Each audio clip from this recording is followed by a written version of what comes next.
Right now, our company's on pace for about $30 million this year. And one of the hardest things about getting there is once we got to a high 7-figure and even 8-figure level, trying to get from there to a multiple 8-figure level to where we are now really was uncharted waters for us. There was not many other people, barring 2 or 3 people in the industry, who had actually been there who we could model. And so in this video, I really want to give back and give you what I wish I would have had when I was at a 7-figure or high 7-figure level trying to get to 8 or multiple 8 figures. So what we cover in this interview with Craig Ballantyne is basically the 7 stages of going from 0 to $30 million a year pace is where we're at this year. And we actually go before 0 as well, because I even talk about how I got started, what inspired me to get into entrepreneurship and then sales, really how I went from being very bad at sales to being the best sales guy on the team in the last company I was in and accomplishing some great things there, and then how I started the company and more. And so we kind of walk through from the beginning phases all the way to where we're at right now, and I sort of try to break down the best of my ability every single stage of the journey. So we're gonna go over to that video with Craig. I hope you guys enjoy this video, and if you like it, leave a like, leave a comment, subscribe, all the good stuff, guys. Enjoy the video. Hey everyone, this is Craig Ballantyne. I'm here with Cole Gordon from closers.io, and we're going to show you how we went from worst to first and 0 to hero in sales and building out a 7-figure business so that you can scale one up on autopilot too. You ready to crush this, Cole? I'm ready. Let's do it. All right, let's go. Yeah, I mean, I remember us chatting on Instagram like 3 years ago or something, and then boom, you blew the business up. Yeah. Well, dude, I mean, that was back in the day, man. I was just a sales rep, I went to your Perfect Formula event. I mean, I was broke as a joke back then. So yeah, it was funny. That was the first marketing event I ever went to. First event I ever went to of anything, probably.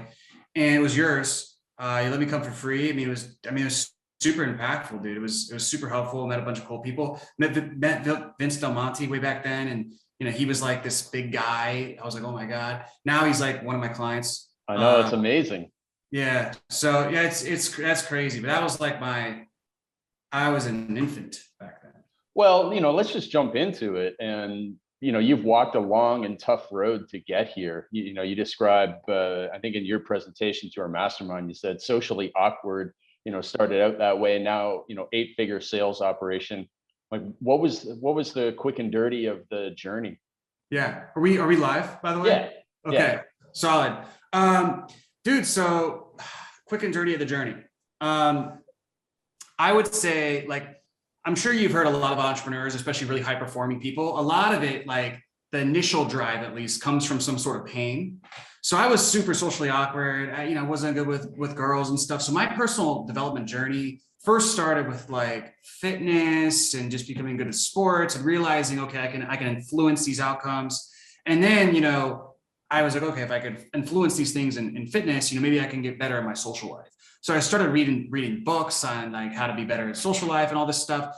And then eventually I got much better at that. And then I was like, dude, there's all these business books. I'm going to start reading business books, everything, etc. So at the time I was on track for med school. Like that's what I was going to go do. And I read this book called How to Get Rich by Felix Dennis. It was a really, really good book. Very entertaining as well. And I remember exactly where it was when I read that. And when I read that, I just knew I wasn't going to do the med school for the right reasons. I was, going for like status and because I thought that's what being successful was. And I thought that was how you make money and all this stuff. And then I realized all that was not true. And I realized if I wanted to make money, I should go into business. So I finished out college and dropped out. And then what I did is I was like, I'm going to start an online business, And at the time, I had no idea what I was doing. I was maybe going to try to do something in health, but I don't know. I started blogging and I just had no idea what I was doing. And so eventually just buying courses, I learned like Facebook ads. So I was like, okay, well, I have this skill. Let me try to start an agency. So got that agency to 30 grand a month. And then just, nice. I just was not qualified to be an agency owner. I sucked at that. So can that, but what I was good at was the sales. So it's like kind of by doing that, I gained another skill. And then I was like, I'm just going to do this skill. And that's around the time when we first met. And so I was like, I'm going to narrow Perfect down. Life retreat did you come to? Was that the one with Lewis? Yeah, I think it was the San Diego. I think it was the first one. Was Lewis House a speaker at that one? Yes, and Tucker Max. Yeah, then that was the first one. Yeah, absolutely. Yeah. So that was way back in the day. And then decided to go full-time sales, tunnel vision, focus on one skill, And so the first place I was at was okay. I mean, I was making six figures, but leads were really bad, but that was kind of a gift in itself because I was closing like these terrible leads. So that actually helped me really good. And then I went to this other offer that was a little bit better. It was like SEO agency coaching offer type of thing. And then after that, I went to traffic and funnels. And that's where I was already good and I got a lot better. And I was on finally something like a good offer. So my income went from like 10 to like 25,000 a month, $30,000 a month. And so I spent a lot of time there and I was really grateful for my time there. I did really well. I was basically the top guy on the team. There were some other guys that were really, really good as well. And then eventually I just I was at an income ceiling. So I went to start my own thing. And let me just interrupt you there. Like, you were jumping from, nothing to something to then 30, 40 grand a month. Like, what were some of like one, two, maybe three at the most, some of the biggest things that you learned in sales along the way that anybody listening can go, oh man, I can take that and start using it? Yeah. Have you ever read the book? Is it Going Pro by Stephen? Oh, it's Turning Pro. Turning Pro is one of them. Turning Pro. Yeah, it's a great way to think about it with sales. Like they call it sales professional for a reason, Yeah. So I was kind of just doing this at first, and I didn't know. Like at first I was like, I need to make some money, and then I'm going to do my agency again.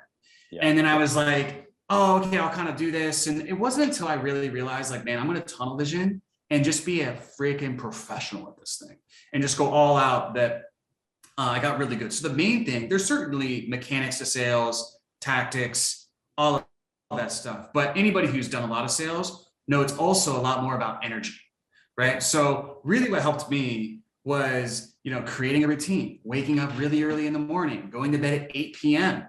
And then every single morning, especially with sales. 8 p.m. club. Yeah, I know. So the thing is, I know with you talk about getting up at 5 a.m. and starting work. And like now, like I might be writing copy, I might be creating a memo for my 60-person team. So I'm all about waking up 5 a.m. getting to work. But with sales, you wake up at 5 a.m. unless you are in where would it be? Hawaii. You'd be in the East Coast and doing sales to somebody in the UK or something like that. Yeah. So you can't really wake up at 5 a.m. and start making cold calls, right? So the best thing to do is kind of rev your energy. So like I had this routine and I was so rigid back then, but I would wake up, I'd read for 30 minutes. And I always found that getting good inputs in the morning helps you get good outputs during the day, right? So it's like the same way as if you're a copywriter, you want to have a lot of inputs to formulate ideas. It's the very, very same thing with sales. Like if I get up in the morning and I read, what was that book called? Like the 179 habits, Successful Habits of High Performers. I don't know that one, but I know Brendon Burchard has High Performance Habits. Yeah, that's a good book. I can't think of anything off the top of my head, but if you read something, maybe Extreme Ownership by Jocko Willink or something. Sure. Or Atomic Habits, stuff like that. Where it's talking about how to think, straight line leadership. It's successful thinking. It primes you in the right way. So 30 minutes, I would do that. Then I would go to the gym. And I would, do like a HIT or some sort of like vigorous workout type of thing. And what was really key during that is I would always listen to 2 wins every single day at 1.5 speed. So I'd listen to sales calls that had closed. Yeah. And so it's priming my brain on like hearing yourself take credit cards, hearing yourself win, help people, etc. And so it's just burning. And I'm telling you that habit right there alone is probably one of the biggest any professional salesperson would do is listen to a win a day. Maybe and so when you were doing your presentation for our mastermind, you were talking about your sales team's meetings, and you guys really go over like, here's what worked. Like, let's focus on one that works. Do you think that it's, sometimes it's not worth spending time on the ones that you missed out on, or do you like incorporate that in some other way too? So yeah, they're both incorporated. So there's a difference. I listen to wins like I listen to the radio. So if I'm going on a jog and I want to throw on a win, just to condition myself and remind myself, I know how to do this. This is easy. I've done this 1,000 times. If I'm listening to a loss, I want to sit in front of the computer and I want to break down okay, like I'm going to take notes. I'm going to take notes on the questions I asked. I'm really going to decipher where was the missed opportunity here. What would I have said differently? Whereas the wins, and you could do that with your wins as well, but with wins, I kind of like to do like more of a subconscious thing.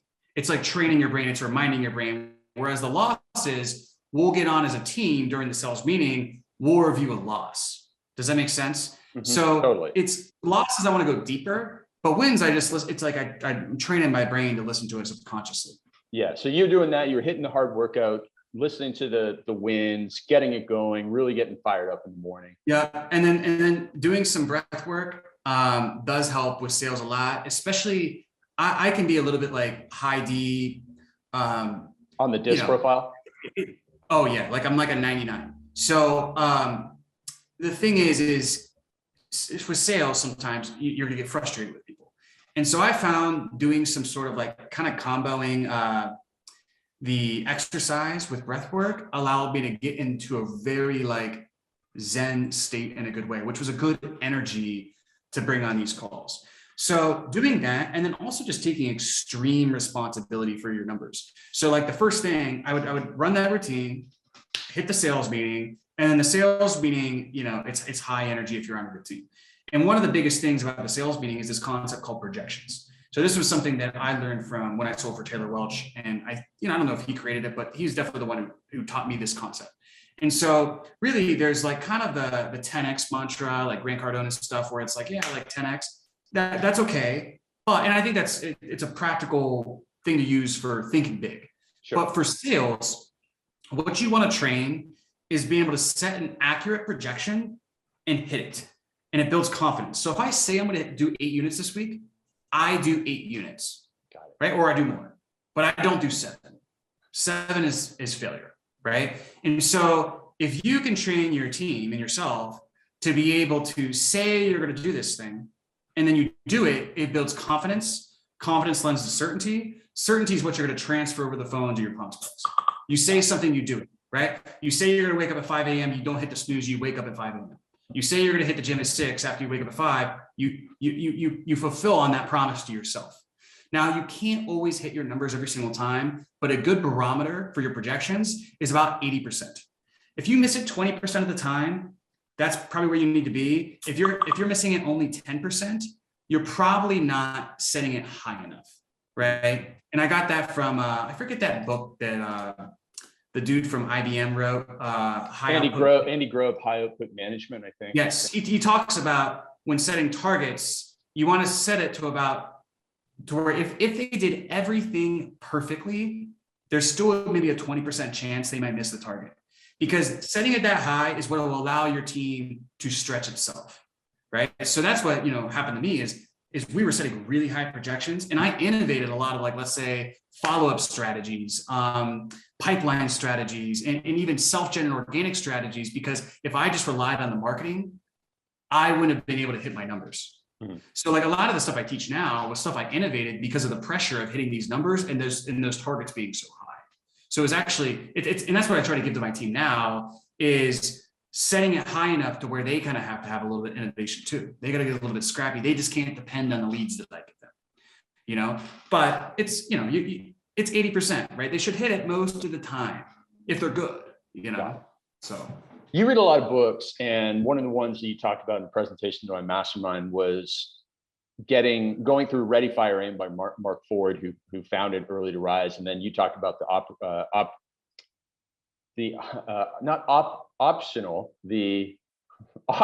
optimal selling system. And we'll talk about that in a second. But how did you come across Ready, Fire, Aim, and what were some of the other big lessons that you took from it? So how did I come across it? Back before I even went to your event, I read that book, and it was funny. Like at the time, it was super helpful, but also at the time, I was just so new. I got a lot of lessons from it. But I've read that book more times than I've read any book. And I've even recently been reading it's some different material from Mark and Agora and Bill and everything. But biggest lessons, the way he breaks down selling something first, and then so many people, they kind of put the cart before the horse, right? So it's like, you got to find out how you're going to sell the thing and how you're going to sell the thing at scale before you worry about really like your LLC, your business model, and this, and it's just Right. like, you got to find out what is the scalable acquisition system that is at least going to get me to a degree of critical mass. That is one of the biggest things. Now, at my level, like I've revisited that book and I've realized now, like I'll give you a more advanced takeaway is, for instance, one of the biggest things that allowed us to double, well, not double, but when we started 2021, we were doing probably like 500 grand a month. And then in December, we did maybe 3.2 million a month, right? One of the biggest things that helped us do that was that we repositioned my sales training into a new offer. So we sold the same thing, just with a different positioning. So we sold a B2B product to B2C as a certification, same product, same sales training, but different positioning. And so what he talks about is, phase 2 is about releasing more offers, releasing more products, right? Or more front-end offers that fill the same backend. So we didn't model that obviously verbatim, like we're not a newsletter, but what we're going to do probably in Q2 of this year is do another repositioning, sell the same thing, but to somebody else. And then another thing as well is that at a certain point, and this is, I don't know if this is necessarily a ready, fire, aim concept, but it kind of goes in this line of what I'm talking about of decentralization, is I found about 6 to 8 person on a sales team is about the most you can get. Like Jeff Bezos says that if you can't fit everybody around a table with a pizza, it's too many people. It's the 2 pizza meeting. Yes. So the thing is that we found we were hitting this ceiling at 6 closers, 6 setters. We're really hitting this ceiling. And then what I decided to do, I was like, let's just keep this team as is. Let's take the best person from the team. Let's move them over and say, dude, you're just going to create your own team. Just go at it. And so and then we give him a piece. And that's the big thing, is you need to give people a piece of like their own profit center P&L and let them grow their business under your business. And my goal, very, very similar to what they did, is with some differences, become a conglomeration of companies with many CEOs, with many profit leaders, with a centralized marketing team and a centralized operations team by many different profit centers within the business.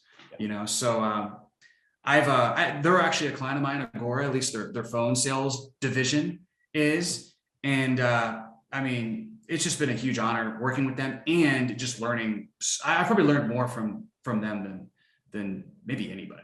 I mean, just the way that they have that set up, where each one of those mini companies has potential to be bigger than the original company that there were many underneath. It's powerful. So let's go back to some of the basics, like the deep work and the power of saying no and the power of vision. How did you incorporate those things as you were growing and figuring out along the way what you could build? Right. So deep work. So help me understand the question a little bit better. So you obviously started out with the agency, then you went to the sales stuff, and then you saw the opportunity. As you moved forward on that, what was the power of you getting deep work time and saying no to a whole bunch of other stuff that came along in your way? And what was the power of the vision to keep you on track throughout that? Yeah, I mean, I think the biggest thing for us is like, I've had a ton of opportunities where, and everybody says like, oh, you should take equity in this business and help them with their sales team and do a rev share with this company. And I've always stuck to the same thing, which our mission as a company is to produce world-class salespeople. Because on the B2B side, we have more of a staffing angle. So if we produce world-class salespeople, the B2B clients win. But on the certification side, the people are coming in to literally become world-class salespeople. Yeah. So I've always centered it around that mission. And I have found that, and this is kind of an aside, but that mission is so much more, like it helps recruiting so much, because people feel like they're a part of something bigger than themselves. They feel like they're on not just a high performance team where there's a lot of growth and really high standards, but that we're actually doing something meaningful in our industry. And I think that's, one of the reasons why a lot of people who might leave a company who's not necessarily a competitor, but in the same industry, we get a huge inflow of people just wanting to come work for us, And so it really, the bigger things you're doing, the easier it is to recruit. That's why the guy who owns Blackstone says that it's harder to recruit for a small business than it is for Blackstone, right? It's harder to start a small business than it is for Blackstone because they're doing something so big. So anyways, I've always kind of kept the narrow path. And I also just think that one of the beliefs that's helped me say no to a lot of opportunities is what happens to a lot of folks is they might hit 2 million a year and they get stuck. And they think the only way to scale their income is to start a new business or start a new opportunity or start a new profit center. Whereas really what's going to happen is even if they do that, they're going to get stuck at 2 million a year. Or if the opportunity vehicle is maybe a little bit different, maybe for that business, it's 3.5 million a year. Where really what they need to do is they need to focus and develop the skills that'll allow them to get from 2 to 5 million, you know, and then even more so than that. So I don't know if that answers your question, but that's what I've always thought is I'm not plateaued, you know, I'm just lacking a skill. And sure, there is a certain time where if your market's 50,000 people and you've worked with 30,000 people within the market, okay, you know, okay, fine. Right. But most people aren't at that point. Most people are, they're just starting something new or getting distracted from a new shiny object because they've hit a constraint in which they don't have the skills to fix. Absolutely. Yeah. So you have 7 steps of scaling a team that, you know, could also really apply to 7 steps of scaling a business. And I'll just list them out here. I'm only want to cover the first 3, but the first one is validate an offer. Then it's validate your optimal selling system, which is a shout out to Mark Ford. Then delegate the sales, you know, delegate and replicate the sales. Essentially, you know, you have a great process to hire great salespeople. Then it's sales management, hiring a sales coordinator, identifying a sales lead, and then moving that lead into full-time management.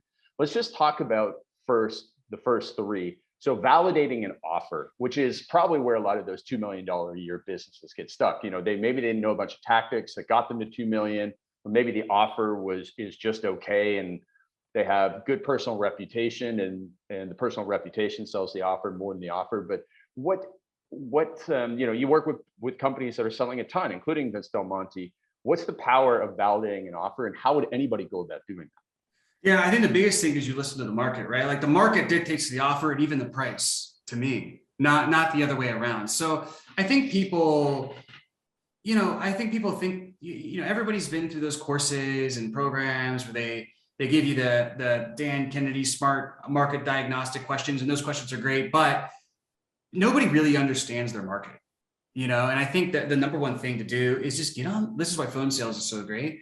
Get on the phone with your market. You know, it's easier to generate leads than to, you know, sell something direct from a webinar or a sales page or whatever. It's easier to generate conversations. So I think even if you plan on selling, you know, auto webinar or sales page or whatever, it works to get on the phone with your market and understand your customers and understand, like, you know, what are the things that they're struggling with? It's different for every market, but like, let's say it's a high ticket thing. Understand like their pains, their doubts, what they want, like all of those things, and then try to make an offer to them that's really the bridge between their current situation and the desired situation, period. So like, to give you more, it might help people understand this if I told kind of my personal story of how we created our B2B offer. Yeah. Is when I left TF, I kind of just was like, well, I'm just going to do some sales training. I don't really know what that's going to be. I'm just going to do some sales training. So I started with training one-on-one salespeople. Or training people one-on-one on sales. And then eventually I kind of realized, oh, there's like more money in teams. Like people were more interested in having me train their sales team than learning sales better for themselves. And I could charge more. And then there's a point where I literally probably 3 or 4 times a week, I'm not even kidding, would get a DM on Facebook saying, do you know where I could find good salespeople? Do you have any good salespeople? Where do I go find good salespeople? Can you refer me to any good salespeople? And so I really didn't want to get into the recruiting business at first, but I just was like, man, like I can make one post on Facebook and I could fill my sales calendar for the entire month. So eventually I listened to the market, and I also kind of put together a package and an offer to where I didn't just give them the salespeople, but I made sure they were able to, succeed with the salespeople. Because oftentimes, the same way, if I give you Infusionsoft, you're probably not going to be like, if I give you Infusionsoft with no support, you probably wouldn't be able to use it if you've never used stuff like that before. But if you have a dedicated success coach, you have a manual in terms of best practices of how to use it, and all of these different things, you're going to be able to use it successfully, right? So I kind of did the same thing. It's like, I'm going to give you the sales rep, but I'm also going to create an environment and a system and a training program and all of these things so that when we staff you with the salespeople, your salespeople succeed and therefore you succeed. And that's where a lot of people kind of mess up. But I think the biggest thing was listening to the market. And the biggest thing you can do on that is just getting on the phone. Like I know when I wrote the initial marketing promotion for our staffing, I did 30 phone calls and I just walked them through a bunch of questions, and I don't know if necessarily the questions were super rocket science, like common sense stuff, but I just listened to them and I was like, okay, like and you get a lot of good soundbite phrases.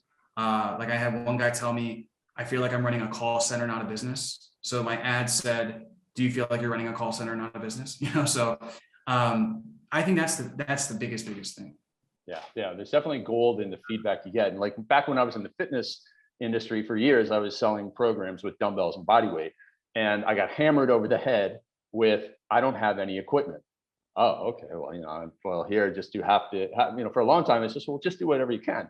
And then I finally, it's kind of got through my noggin, like, oh, just make a program with no equipment. And that one sold, gosh, exponentially more. Well, maybe not exponentially more, but probably like 5 to 10 times more, and so much easier than the one that had an obstacle in the way of not being able to do it. So yeah, the customers always have the keywords and the new product ideas. So then the next step after you've got the validated offer is the optimal selling system. Mark Ford talks about that in phase 1 of Ready, Fire, Aim. So just walk us through that briefly. Yeah. So the biggest thing is, and here's the thing, and where people get hung up is they might be able to get some sales, but you need something where you put in a certain amount of inputs and you get a certain amount of outputs, right? So that way it's scalable. Now, obviously there's exceptions. Like if you have, 2 million Instagram followers and your following is insane, well, then, you're going to get away with some stuff that a lot of us can't get away with. But that itself is the optimal selling system. Well, yeah, and there you go, right? But you still have to validate, okay, well, are you going to sell them direct on webinar? Are you going to get them on a phone call and sell them over the phone? Then when you get them on a phone call, you sell them over the phone. What are you going to say? How are you going to price it? How are you going to position it? So it's not just that, but typically, and I got this from Alex Ramosi, he talks about the 6 main ways to acquire clients. There's word of mouth, earned media, owned media, cold outbound, end sales, affiliates, and then paid. Right. So I've found for high ticket entrepreneurs, the businesses we work with, paid and cold and outbound are probably the most scalable. Like with paid, once you have a funnel that works, you add more ad spend, you get more output. Right. With cold outbound, so our cold outbound team, our B2B does most of its revenue off of ads. But about 30% maybe is from cold end-to-end outbound. And I think eventually it'll be all cold end-to-end outbound because it's more profitable, it's more scalable, and it addresses, it's really great when there's a low TAM. So if your market is 50,000 people, ads is going to be a little bit harder. But if you have cold outbound, 50,000 people is more than you'll ever need. So it's very interesting how that works like that. But anyways, cold outbound, while paid, more ad spend, more output, cold outbound, more lead gen specialists who curate the leads, and more outbound SDRs equals, that's all you need. You get more of those, you have more sales calls. So the only other one that I would say, so usually cold outbound and paid are going to be the most scalable for folks. The other one I would say is if you have owned or earned media, like I work with, Tony Robbins companies, sometimes, they might send up, if they want to sell something, they send an email to a 10th of the list, or, a 20th of the list. And that's all they need. It's just because they have such a huge brand. So if you have those things, that can work. But, a lot of the people I'm working with are bootstrapping. They're not a huge name in the industry. So they got to either focus on paid or cold outbound. A lot of folks get stuck with they might have 10,000 Instagram followers. So they're able to generate some leads, but it's not enough for a salesperson. And if they get one salesperson, they don't really have enough for 2, and then they get bottlenecked, and then the salesperson leaves, and then they're back on the phone, and they kind of get in this purgatory, place. So that's where most folks, cold end-to-end or paid is usually going to be the way to go, unless you're really good at earned media. Like you're really, you have 900,000 YouTube subs.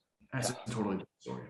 So the next step is delegating And this is just a really great general business lesson, because, talking to my mastermind group, you were saying, the founder's limiting belief is that only I can do this, only I can do the sales calls. And 2018, I was the same. I was that way. I had two salespeople, and yet I was not giving them all the sales calls because I thought only I can do this.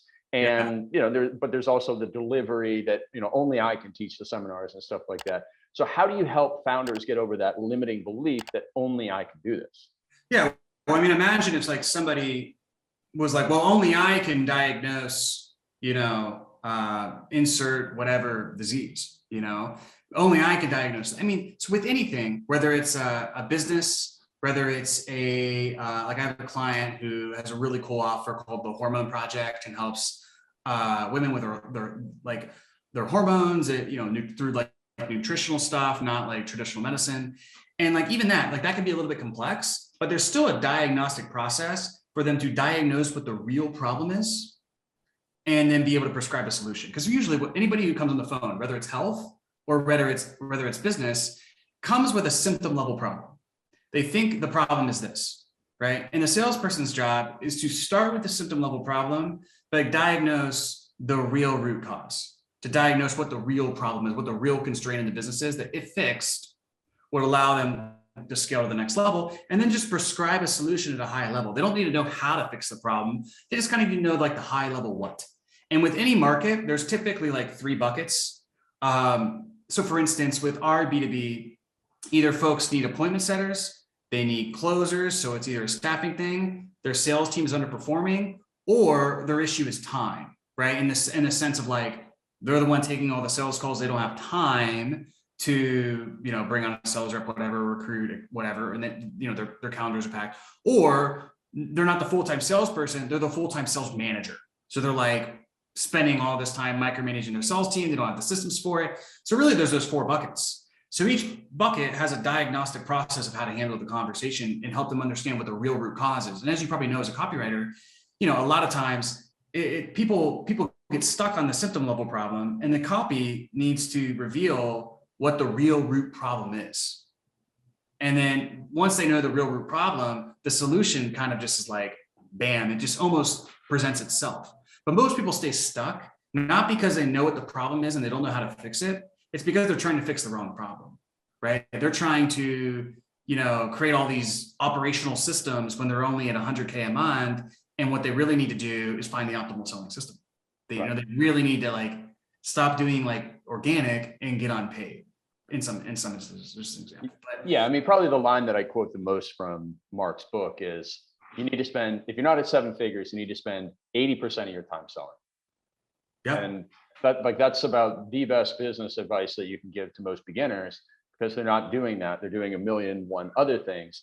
And, some people don't even sell every day. Obviously, that's not going to work. So yeah. the last thing I want to ask you about, Cole, is obviously with such a great team and a large team, you've got some leadership stuff down.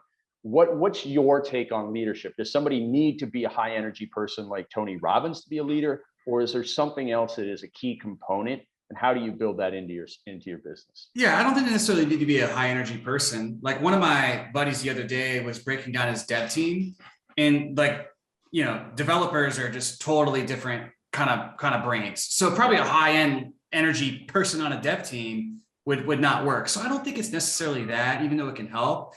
I would say the biggest thing with leadership, again, similar to sales, is identifying with your people, like where are they now, where do they want to be, and helping create the scorecard or like the position in your company as the bridge from where they are now to where they want to be. So they can make the income that they want to make, they can make the growth they want to make. You also got to look at time. So like, do they want to focus on, do they have a different little passion thing they want to do? Not necessarily a side hustle, but like maybe I had a guy who was really interested in like mountain biking and stuff. Like that was like he was hardcore into it. Maybe it's a family thing. We have people who are business owners, but then they come work for us because like they're burned out of their business and they're about to have a kid, right? So they need a little bit more stability. So it's kind of like positioning it that way, and then constantly keeping up with and developing your people and keeping communication really, really tight. So I think another thing people really screw up with is, I hate inefficient meetings as much as the next person, but most people just don't do enough meetings. Like every single person on your team really should have a weekly one-on-one. Now, if you're the founder in the beginning phases and you're doing all that stuff, you might have to do bi-weekly, but everybody should have a weekly one-on-one. Most Do you follow a particular system like EOS or scaling up or anything like that? with the one-on-one structure? With your entire meeting structure? No, not really. I mean, here's the thing is those books are good. I don't know. Like I've never resonated with those books. And when I was at TF, like, one of the nice things of being there is I got to see how a high performance company was run. So I learned a lot of lessons. I also learned about some things I would do differently. And so I kind of learned through osmosis. And then, a lot of it is just like, how do I optimize this group of people to achieve the goal? Right. And at the end of the day, I don't think we need to add more complexity than there's necessary of being. Like we do have a very specific way we run meetings. Like for most meetings will run like this. So like the sales meeting runs daily, the marketing meeting runs daily, the CS meeting, we do CS operations and finance all in the same meeting. They run daily. Then the finance team has separate meetings, and the recruiting team, who does all of our staffing, they'll do separate daily meetings as well. But the structure of all of our main meetings are essentially, we start with wins. So, and usually it's client wins. We talk about client wins, client successes. It changes the energy of the meeting. Then the next thing is I'll make any announcements that are like pertinent that I need to make. The next thing after that is we're going to go over some sort of KPIs. So for instance, for the salespeople, we go around and they state their projection for the month, the projection for the week, where they're at for the week so far. Are they on pace? And if they're not on pace, why are they not on pace? And also, what do they have in pipeline for the next 7 days? Are they going to hit projection? Do they need to recalibrate projections? So we want to change. We want to have everybody have extreme responsibility of their KPIs. And also, if they're not on pace, have a proactive level of awareness of why are they not on pace? Because there's no shame in not hitting your goals. There's no shame in not hitting your goals, only shame in not knowing why, right? So we want that proactive awareness there. And then after projections and running through KPIs, we'll do some form of team training every single day. For sales calls, we'll either do role play or we'll either do a call review. And sometimes we'll break out into groups. So like the setters will go with their team lead to do their training over there. We'll go, I don't do these meetings anymore, but then we have multiple team leads. We have 2 sales teams. So each person will take their team and do a training. We could talk about that whole structure if you want to.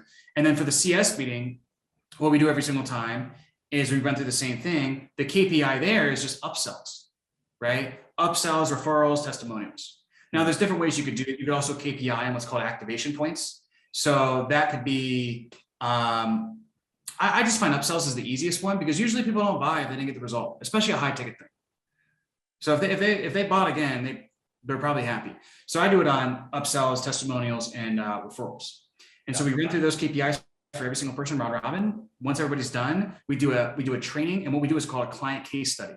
So, and we'll usually do 3 to 5 a meeting. So we'll bring a client and we'll look at either their onboarding form, a specific issue that the client's dealing with, or we'll look through, we have like a sheet they fill out that has all their metrics, business metrics, and either me or the team lead for that team will train on like how to handle this client situation. That is one of the most productive things on a client success standpoint we've ever done, is that little part right there. For the marketing meetings, it's the same thing. It's like wins, then we'll do KPIs. So for marketing, there's multiple KPIs, but the main one is MQLs. So marketing qualified leads. Okay, so not total leads, but the MQL number. So we go through that. And then after that, we're going to run through everything on a project basis. So instead of doing a training, which we could do, we'll go through Asana and we'll go through person by person, look through everybody's tasks. Where are you at with this? Are we on pace for this due date? If we're not on pace for this due date, why are we not on pace? Do we need to recalibrate the due date? Were we just inaccurate with that? Or is like there a skill set issue here? And it can turn into a training.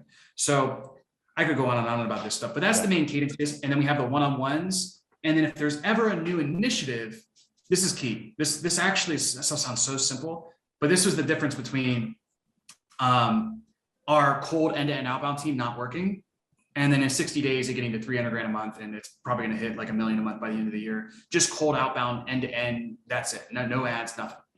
And if it's a new initiative, it needs its own meeting cadence. So like if you have an existing sales meeting, you can't, and it's a new initiative, you can't have that in the existing sales meeting. It has to have its own standalone meetings. So for that one, they'll attend the sales meeting when we'll do sales training, but that new initiative needs 2 extra meetings a week.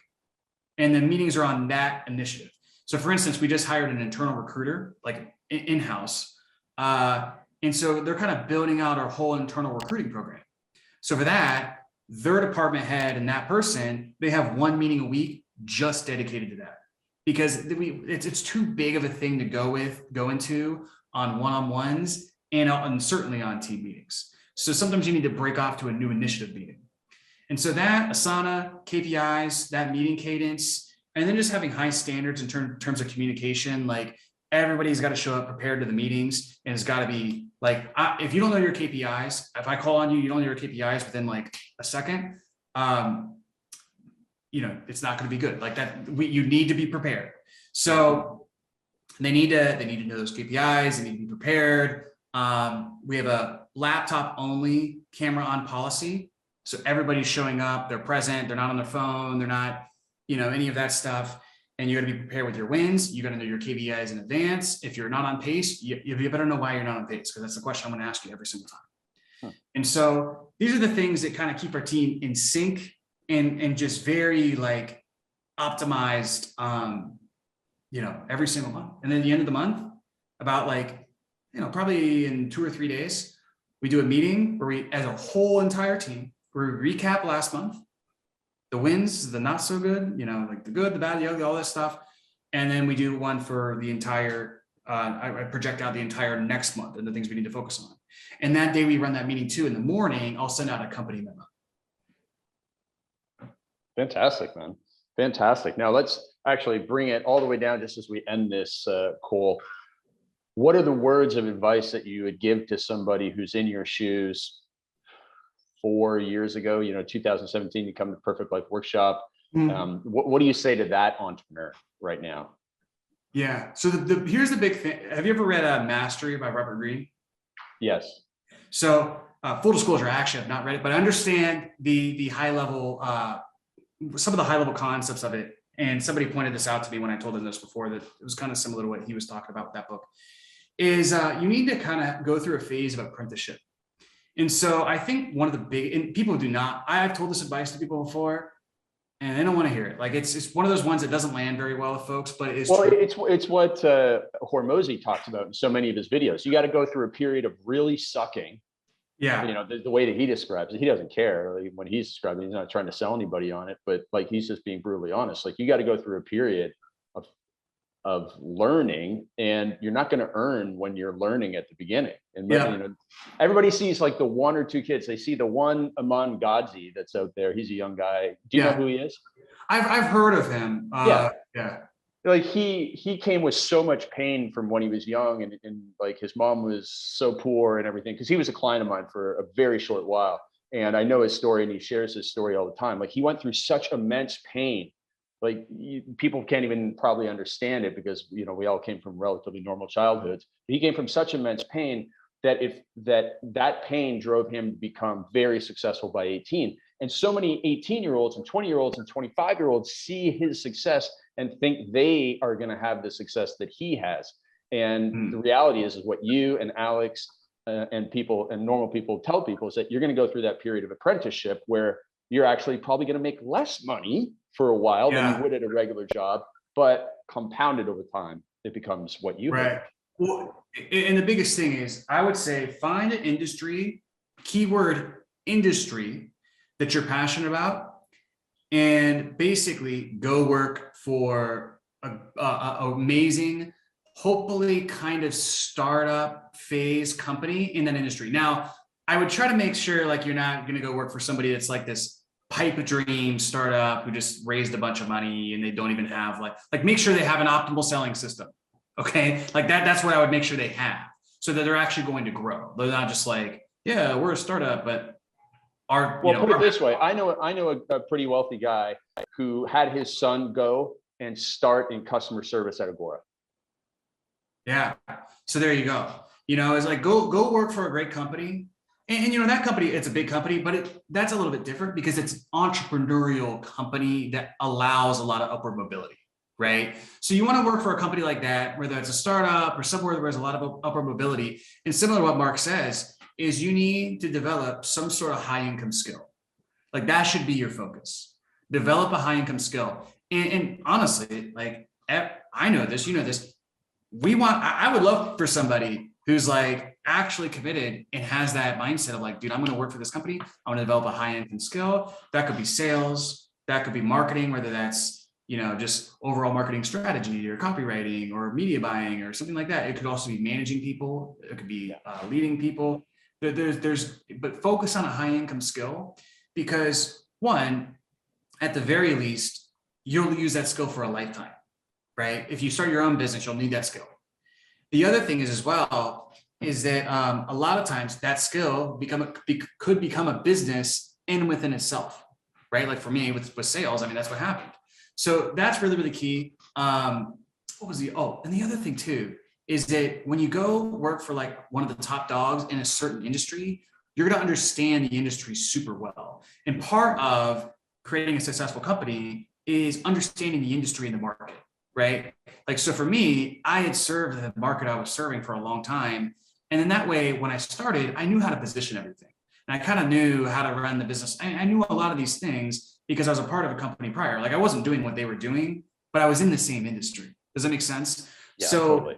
that helps a lot because when you switch industries, it can be difficult. Like if I went to solar and tried to do sales recruiting, I don't know solar, so I know this business model. Right. Because it's those phrases. It's those phrases that intimately from having conversations with people in pain that allow you to create those grand slam ads and offers. Yeah. Well, and even beyond that too, like I know, because I was a part of this industry for so long, even when I was an employee, I knew like what to do to be successful, to get to X revenue, Y revenue, really, really scale up. Sure, like there's a copywriting aspect to it, but I wouldn't be able to create a product in the solar industry, for instance, as good as I can in this industry, because this industry, I have done the things that these clients want to do. So I have so much more experience. Whereas like in solar, like, sure, I could maybe find out and write the copy, but fulfillment might be tough. And, one of the biggest things that, if you can't fulfill and your product sucks, like that is, you're not going to scale. Like you're not going to be able to do it. So part of it is that as well. But I would say to come full circle is like, you got to find an apprenticeship, go for a good entrepreneurial startup, fast growing company, develop a high income skill, get to know their industry really well, and also build your network.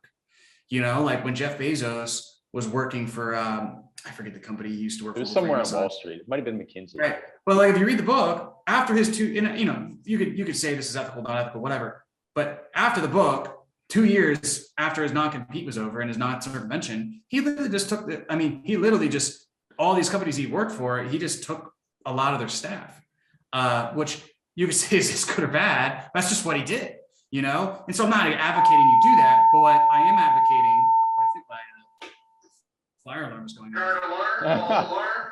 False alarm. False alarm. But I'm not saying, poach somebody's staff. That's unethical. But what I'm saying is when you stick in an industry, your network in the industry grows. And what happens is over time, somebody who like might have had a business, but then the business, they sold it and they want to kind of, now they're having a kid, they're going to want to come work for you. And now that's how you get a superstar, is that network in the industry. Like superstars are going to be working for somebody else. So like when you stick in an industry and you build your network in that industry, you might meet somebody at an event and 3 years later you get reconnected and they're kind of transitioning off and you can make an offer to come work for that, or for them to come work for you and all that stuff. So I think those things are really important. And to be honest, I stumbled into all that stuff. I wish I could say, oh yeah, like this was my plan. I kind of stumbled into it, but reflecting back on like, well, how did I grow so fast? Like, what was the reasons? If I had to distill down step by step, that's kind of what I did. And I think that's also a repeatable path too. I think that somebody could go work for another company, learn all these skills, et cetera, but it does require a couple of years of suck for sure, you know, but don't think about the monetary value. Think about what are my skills, because eventually the market value of the skill and the income and what people are paying you will eventually match up, right? So like when I was an employee at Traffic and Funnels, I was making 30 grand a month, but my skills were like 100K a month skills. So when I left, I just immediately went up here. And, you know, so that's how I think about it. And, you know, to me, it's all about the level of value you provide and your skill and all that stuff. So. Yeah, total game changer, my man. That is absolutely amazing. Cool. How can people, you know, what is your business? We didn't even get to the website name of your business, but, you know, if companies listening to this want to hire your company, it's closer.io. Closers.io. Yep. Closers.io. Closers.io. Yep. Perfect, my man. Perfect. I want to make sure I go to the right website, but that's amazing. So happy for you. Super excited to see what you're going to grow into from here on in, man. This has been absolutely amazing. And thank you so much, dude. I really appreciate your time. And everyone, this is another episode of Early Rise Radio with Craig Valentine.